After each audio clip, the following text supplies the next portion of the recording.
ladies and gentlemen, I'm upset at the moment. I'm upset at the perpetual outrage machine that, yeah, there's millions of people that wake up every morning looking for something to be offended about. And,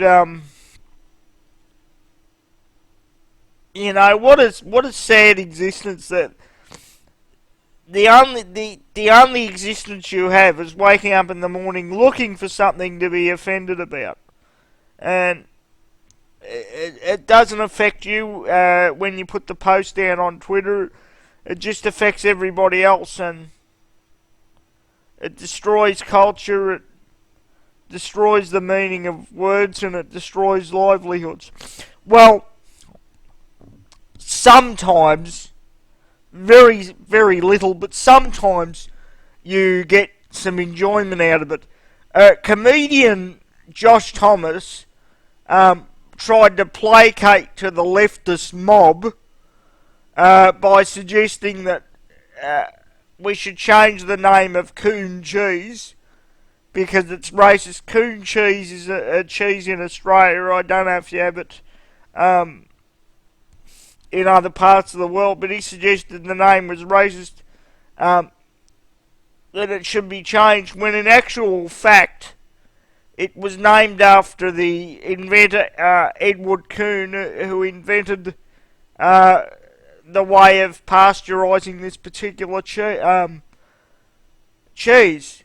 But then the leftist mob turned on him for comments that he made 4 years ago, suggesting jokes are hard now because can you play an Indian that works in a 7-Eleven, or does it have to be a white person? Is that right? I mean, the comments weren't racist at all. I'll see if I can find them and play them.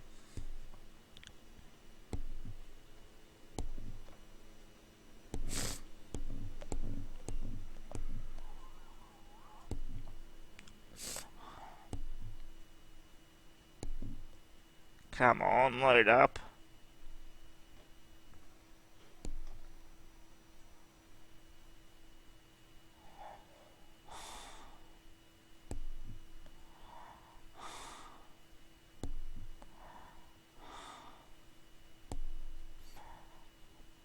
So, he began to placate the leftist mob, and then they turned on him.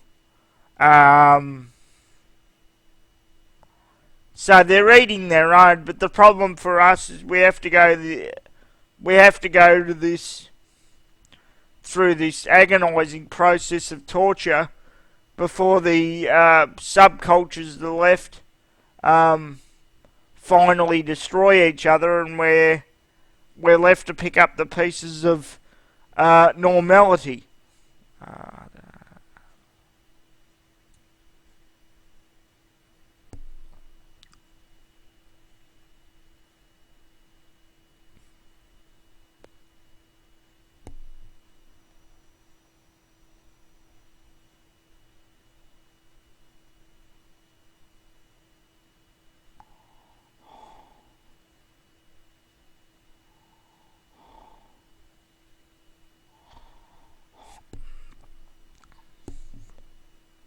Anyway, he basically said he wasn't sure what characters he could play anymore, and whether it was, can you play an Indian who works in a 7-Eleven, because most of them do. And anyway, the left rage Twitter mob that doesn't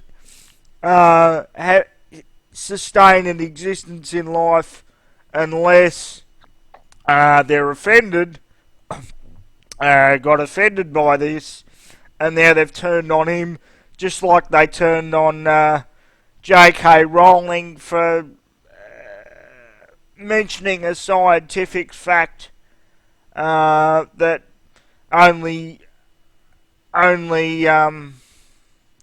women can menstruate. This is how ridiculous this is.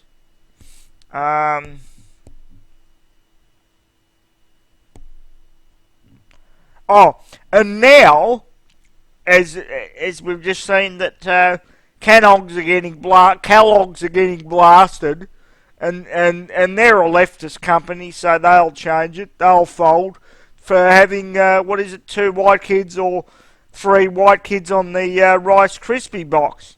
Imagine having such a pathetic life that this is the only stuff you're concerned about. Go and get some pussy, for fuck's sake. You know, and I'm just waiting for Disney to ban Snow White and the Seven Dwarfs, because you're not allowed to say white these days, because that's racist. It's just fucking insane. Like, I'll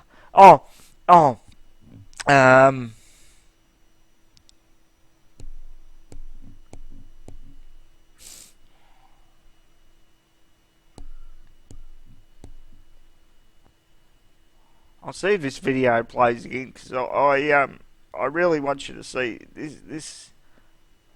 This is ridiculous.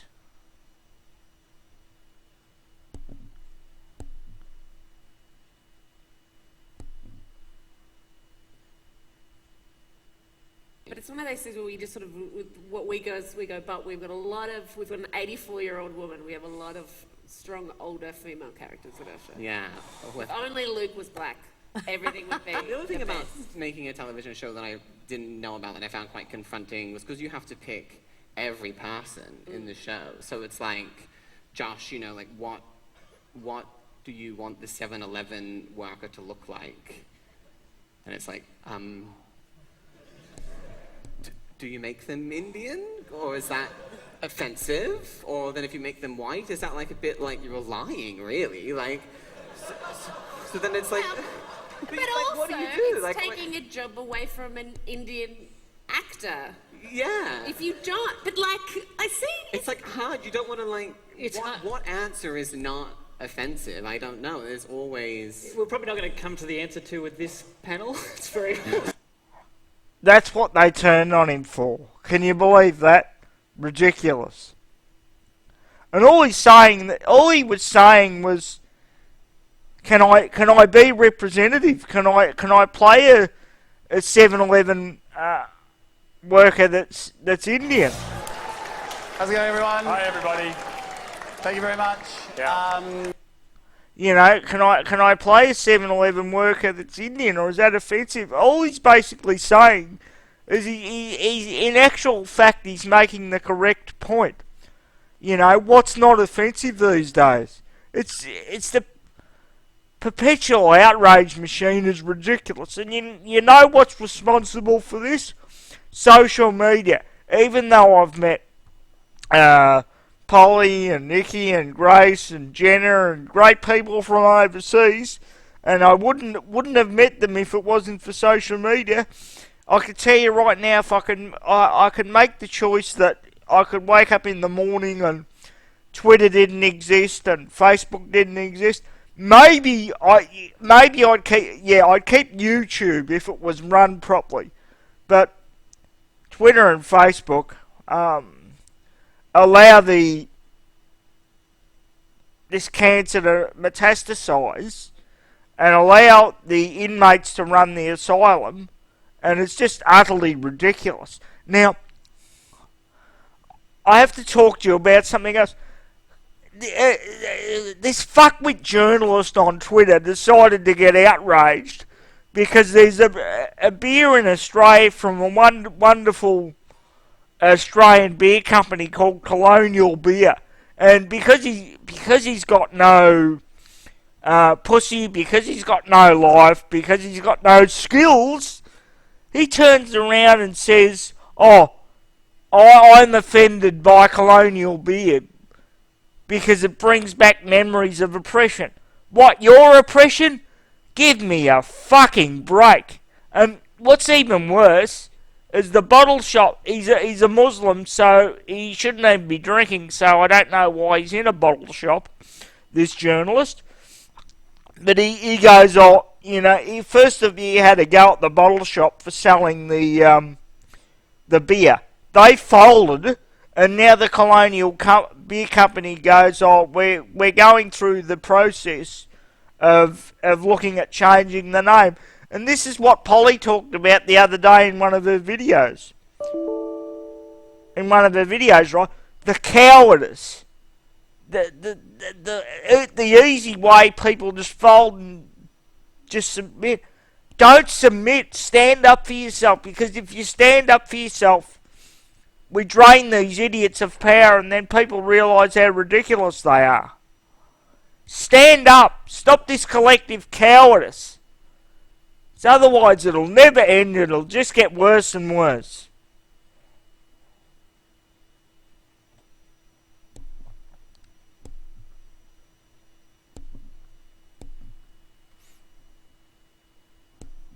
Now, the cancel culture campaigners have struck again, with WA-based Colonial Beer considering a name change after anti-racist campaigners succeeded in getting the brand removed from a chain of bottle shops. So Lawrence Dowd is the Managing Director of Colonial Brewing Co. and joins us now in Melbourne. Very good morning to you, Lawrence. Morning, Carl. Morning, Ali. Thanks for having me on the show. Hey, Lawrence, we did a poll of our viewers, and of the 12,300 people that responded, 97% said the name should stay. So, I mean, the big question this morning is, are you going to change the name of the beer? Wow, that's pretty overwhelming. Look, we're reviewing everything right now, but I mean, the people have spoken, but we have to listen to this minority because it's a bigger issue here at stake. So, yeah, we're just going to assess everything and make a call on it soon. Gee, it makes it difficult for a company, doesn't it? Where does the name come from? Let's start with that. We should. So it's a good question. It started in 2004 and it was one of the first microbreweries to establish itself in a very famous wine region called Margaret River, which we all know. So they were basically colonising a beer company in a very famous wine region. So that's where the name came from, and I don't think there was any malice in them starting the name and the business up in that way. I find, your approach to all this really interesting. I mean, I sort of feel like you accept the backlash. Look, we've got to take it on board. We'd be remiss not to. We've got to listen to the minorities. You have to do that as a business these days. But we're taking a pretty balanced approach, and we're going to do that going forward and make sure. No, you don't have to listen to the 3%. You don't have to listen to the minority. That's the problem. If you do, you fold. Then they find something else to get outraged about, or something else that you've done wrong, and the cancer just metastasises and gets worse and worse and worse. So don't fold. You don't have to listen to the minority. You've seen the poll. 97% of people know this is ridiculous. 97% of people want this name to stay. So don't change the name. If you change the name, you're doing all of us a giant disservice. And the name has nothing to do with racism. It's just ridiculous. Don't fold. If you fold, you're just making it harder for all of us, and you're adding to the collective cowardice that has engulfed the Western world as a whole. Anyway, ladies and gentlemen, I think that'll do. I think I've made my point strongly. Thank you very much.